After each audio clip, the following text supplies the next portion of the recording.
Yan, wanap, pasensya ka na talaga. Ayan mo, ibabalik ko na lang to, yung pera to. Kahit walang pera, si Kapitan pa rin yung susuportan namin. Pasensya ka na, alak, ha? Ayos to. Mayroon na akong pwede na, basta ako na itong bahala. Ay, sana sumagot na yung anak ko, tumatawag ka sa to eh. Atay, kumusta? Uy, hindi lang ako wala, anak. Okay lang na, dito, kumusta? Ayos Okay lang na. lang. Okay Okay lang lang. kami didi kuan. Okay lang ako didi may abroad, no? Ah. Tapos na trabaho, tay. Ayos, maganda. Tay, baka pansin ko, mayroon kang pera dyan sa kami mo. Ano yun? Aba, siguro alak. mayroong pinagkaakabalahan yung tatay kong gwapo, Mabait. Hindi, meron lang nagbigay. Aha. May nagbigay rin sa akin, yan lang. Lala mo si Kuya Buning or paring Buning? Bigay din nyo to, dalawa kami ng nanay mo. Kandidato pa siya sa pagkakapitan eh. Kalaban yata ni Higo eh. Eh, kapitan eh. Tika lang, tay. Hindi si Kapitan, si Kap Ingo, hindi na ba siya kakandidato bilang kapitan? Yan nga, siya pa rin naman. Kaya lang, inak. Siya ito, Po ninyong sabihin, hindi nyo nasasuportahan si Kap? nap. Parang tira na rin. Pero tay, mawalang galang na lang po. Pero di ba, masugid tayong suporta kay Kapitan mula pa noon. At saka tay, di ba, hindi kaya masama na iba yung ibubuto mo, hindi sa Kapitan? Ano ko Kasi sino? alam naman natin po tayo, no, na marami kasing ginawa rin kabutuin si Kapitan sa atin, di ba?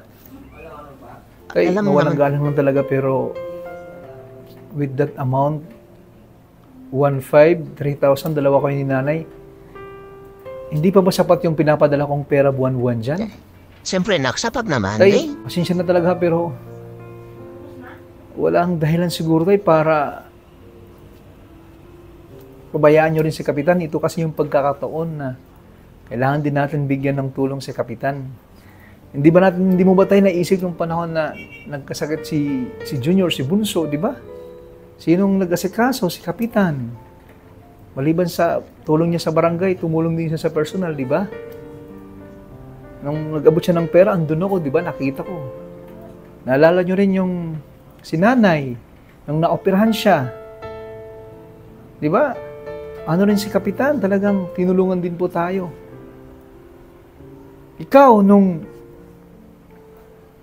nangangailangan tayo ng puhunan, di ba ikaw mismo nagkwento na tumulong si Kapitan kahit hindi ka na nagsabi, nakita niya lang na kailangan kang tulungan, tinulungan ka, di ba?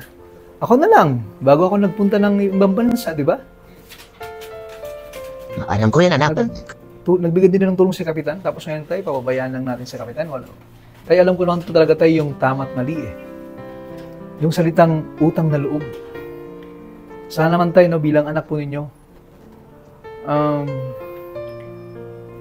sana ito yung panahon na bigyan din natin ng tulong sa Kapitan. Kahit walang pera na involved, ang importante, yung sukli natin sa kanya.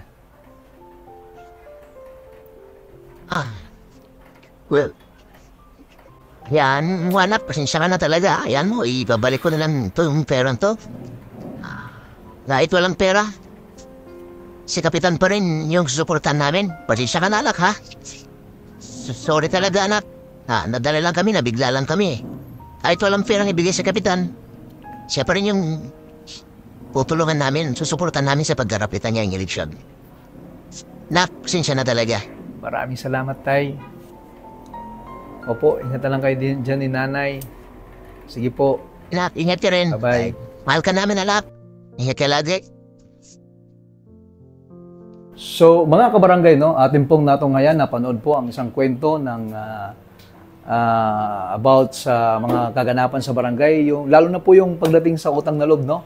So, kailangan talaga natin, no, ang ating sinasabing utang na loob na hindi tayo magpadala sa pera, no? Kung halimbawa may involvement na pera, wag tayo magpapadala dyan, wag natin hayaan na bilhin tayo ng sino mang kandidato para lang ibuto siya. Suportahan natin yung totoong kandidato na mayroong pagmamahal sa kapwa at pagsiservisyo sa ating barangay. Maraming salamat mga ka-idol. JR Maribok po para sa Star Radio Election Series. God bless po everyone.